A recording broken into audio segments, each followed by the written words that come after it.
Welcome students on Rishabh IAS academy. तो prelims exam 2020 का हो चुका है 4 अक्टूबर को। हालांकि काफ़ी अटकलें लगाई गई थी इसके लिए कि ये ना हो, जिसकी वजह कोरोना और लॉकडाउन था। लेकिन आखिरकार ये एग्ज़ाम हो गया। लेकिन इसमें एक बात देखी गई कि काफ़ी स्टूडेंटों ने एक बड़ी संख्या में इस एग्ज़ाम को ड्रॉप किया है इस बार। और उसमें कई वजह हो सकती हैं।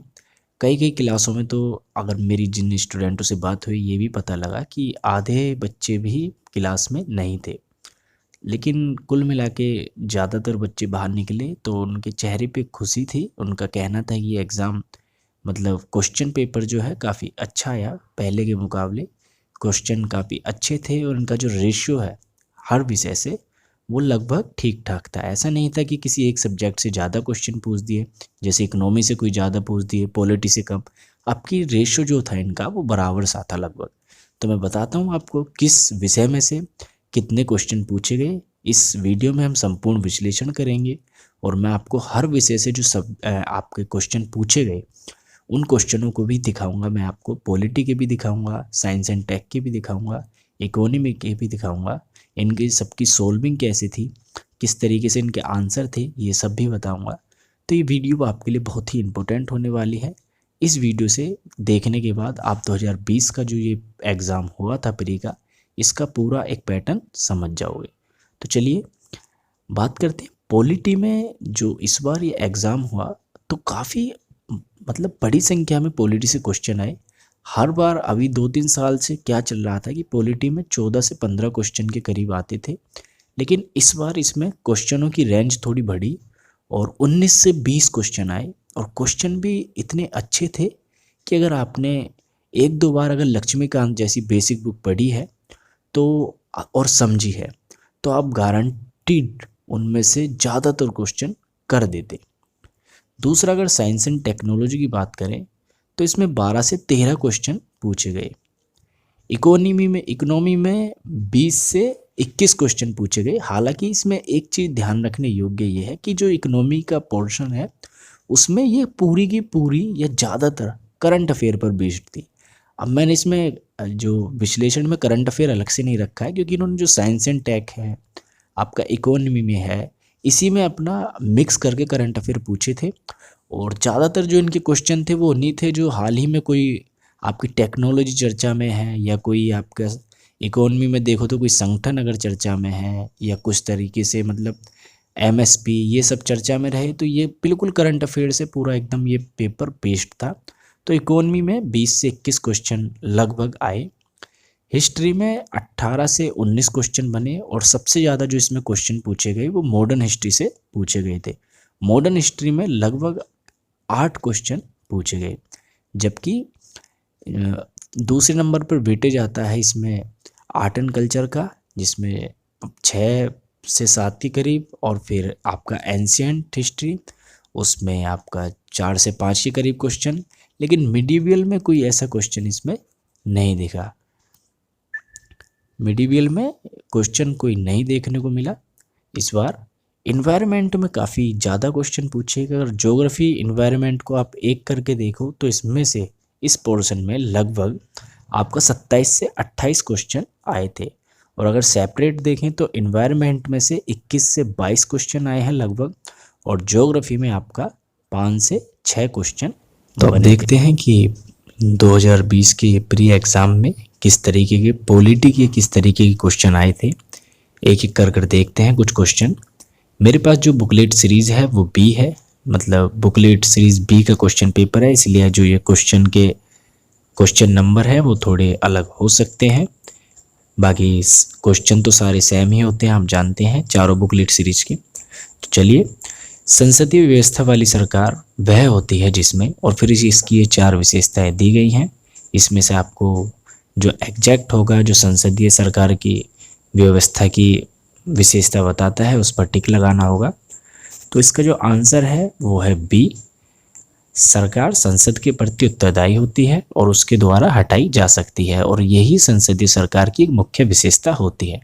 आप क्या कर लीजिए, आप पहले क्वेश्चन को वीडियो को पॉज करके क्वेश्चन पढ़िए, उसके सारे ऑप्शन पढ़िए, उसे सॉल्व करने की कोशिश कीजिए, और फिर उसके बाद ये आंसर देखिए, इससे आपकी भी एक प्रैक्टिस हो जाएगी साथ के साथ। दूसरा क्वेश्चन देखते हैं, भारत के संविधान का कौन सा भाग कल्याणकारी राज्य के आदर्श की घोषणा करता है? तो आप जानते हैं कल्याणकारी राज्य की घोषणा करता है राज्य के नीति निर्देशक तत्व। अब एक अगला क्वेश्चन है कि भारत का संविधान अपने मूल ढांचे को संघवाद, पंथनिरपेक्ष, मूल अधिकारों तथा लोकतंत्र के रूप में परिभाषित करता है। दूसरा है, भारत का संविधान नागरिकों की स्वतंत्रता तथा उन आदर्शों जिस पर संविधान आधारित है की सुरक्षा हेतु न्यायिक पुनरावलोकन की व्यवस्था करता है। तो इसमें जो पहला ऑप्शन है, मतलब जो पहला स्टेटमेंट है वो गलत होगा, क्योंकि संविधान मूल ढांचे को कहीं भी परिभाषित नहीं करता। ये पूरा जो कॉन्सेप्ट आया था ये केशवानंद भारतीवाद जो था 1973 में, उससे उस केस में आया था कि इसमें एक बेसिक स्ट्रक्चर है जिससे सरकार खिलवाड़ नहीं कर सकती, वो तो बना रहना ही चाहिए, बाकी वो और भी किसी भाग में संशोधन कर सकती है। तो यानी कि संविधान में परिभाषित नहीं था, ये केशवानंद भारती जो वाद हुआ था उसमें सामने निकल कर आया था। वहीं ये जो दूसरा इसके स्टेटमेंट है कि ये न्यायिक पुनरावलोकन यानी कि जो न्यायिक समीक्षा है किसी भी कानून की या कोई भी संसद में नियम, अधिदेश या कोई विधि तैयार होती है तो उसका न्यायिक पुनरावलोकन किया जा सकता है। आर्टिकल 13, 32, तो ये कुछ आर्टिकल हैं, तो ये यानी कि ये संविधान में उल्लेखित है, तो इसका जो आंसर होगा वो आंसर है बी। ठीक है। अब ये जो क्वेश्चन है अगला, गांधीवाद और मार्क्सवाद के बीच एक समान सहमति पाई जाती है, वह निम्नलिखित में से कौन सी है? तो ये वाला जो क्वेश्चन है इसे आप पॉलिटी से कह सकते हो, अगर आपने पॉलिटिकल साइंस से ग्रेजुएशन करी है या पोस्ट ग्रेजुएशन करी है तो आप जानोगे ये पॉलिटी से क्वेश्चन है। लेकिन आप इसे हिस्ट्री से भी मान सकते हैं क्योंकि विचारधारा हम हिस्ट्री में भी पढ़ते हैं। तो इसका जो आंसर है वो है ए। तो ये भी पॉलिटी का ही एक क्वेश्चन है। फिर है, भारत के संदर्भ में नौकरशाही का निम्नलिखित में से कौन सा उपयुक्त चरित्र चित्रण है? यानी कि जो नौकरशाही है, जो हमारी ब्यूरोक्रेसी है, तो वो ब्यूरोक्रेसी का असल में भारत में काम क्या है हमारी इसका नौकरशाही का? तो इसका ऑप्शन है डी, लोक नीति को क्रियान्वित करना इसका मुख्य काम है। तो यानी कि लोक नीति को क्रियान्वित करने वाला एक अधिकरण होता है हमारी जो नौकरशाही है, उसका मेन काम यही होता है, जो सरकार योजनाएं बनाती है उसे आम जन तक पहुंचाना और उन्हें लागू करना, इम्प्लीमेंटेशन का काम सारा नौकरशाही का ही होता है। ठीक है, इसीलिए आपका सरदार वल्लभ भाई पटेल ने इसे स्टील कवच कहा था नौकरशाही को। अब अगला क्वेश्चन देखते हैं, भारत के संविधान की उद्देशिका, और ये इसके ऊपर मैं एक सेपरेट वीडियो बना चुका हूँ, आपने अगर अभी तक नहीं देखा है तो देख लीजिए। उसके बाद आप जो भारत के संविधान की उद्देशिका है या जिसे प्रस्तावना या इंग्लिश में प्रियम्बल भी कहते हैं, उसके ऊपर उसमें से क्वेश्चन काफ़ी बनते हैं। तो इस बार यूपीएससी में भी बना है, तो उसके लिए एक मैंने वीडियो बनाई थी, 9 मिनट की वीडियो है और उसमें आपका ये जो पूरा कंसेप्ट है वो क्लियर हो जाएगा, तो आप देख सकते हैं। तो इसमें जो पूछा है कि भारत के संविधान की उद्देशिका और फिर स्टेटमेंट है, उनमें से जोन सा भी सही है आपको उस पर टिक लगाना है। तो इसका आंसर है कि संविधान का भाग है किंतु उसके अन्य भागों से स्वतंत्र होकर उसका कोई विधिक प्रभाव नहीं है। तो ये इस पर एक वाद रहता था कि ये संविधान का भाग है या नहीं है। अब मैं आपको कहता हूँ कि अगर आप एक बार वीडियो देख लोगे तो आप इसको पूरी तरीके से समझ जाओगे। यहाँ मैं अभी आपको इतना डीपली तो नहीं समझा पाऊंगा। इसका आंसर है डी। अब देखते हैं कुछ अगले क्वेश्चन किस तरीके के हैं। तो भारत के संविधान का भाग 4 में अंतर्विष्ट प्रावधानों के संदर्भ में निम्नलिखित कथनों में से कौन सा सही है? तो भाग 4 किससे संबंधित है? भाग 4 जो है संविधान का वो नीति निर्देशक तत्व से संबंधित है।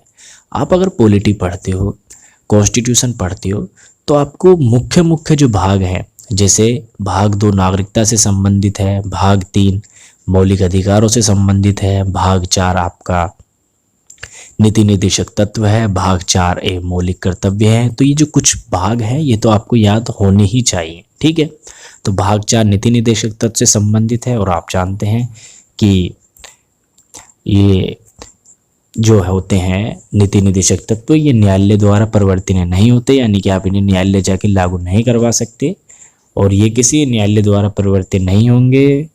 तो इसका जो मतलब आंसर होगा वो होगा डी। तो पहली स्टेटमेंट गलत है, दूसरी और तीसरी सही है, तो इसका आंसर है डी। इसमें एक संसद से भी क्वेश्चन पूछा गया, तो राज्यसभा की लोकसभा के समान शक्तियाँ किस क्षेत्र में है। तो राज्यसभा और लोकसभा का कंपैरिजन किया गया। इसमें आप जानते हो कि कुछ राज्यसभा के पास विशेष शक्तियाँ हैं, जैसे अखिल भारतीय सेवा बनाने की या लोकसभा को राज्य के विषय में कानून बनाने की शक्ति देना। तो ये राज्यसभा की मुख्य विशेषता है। वहीं लोकसभा की है धन विधेयक के मामले में और बजट के मामले में, तो ये कुछ लोकसभा की हैं। तो इसमें पूछा है कि राज्यसभा की लोकसभा के समान शक्तियाँ किस क्षेत्र में है। तो जो संविधान में संशोधन करने का जो अधिकार विषय है, संविधान में संशोधन जो होता है, इनमें दोनों की बराबर शक्ति है। राज्यसभा भी चाहे तो संविधान संशोधन करने के लिए विधेयक राज्यसभा में पेश कर सकती है और लोकसभा भी कर सकती है। दोनों की इसमें समान विशेषताएं। तो इसका आंसर है बी।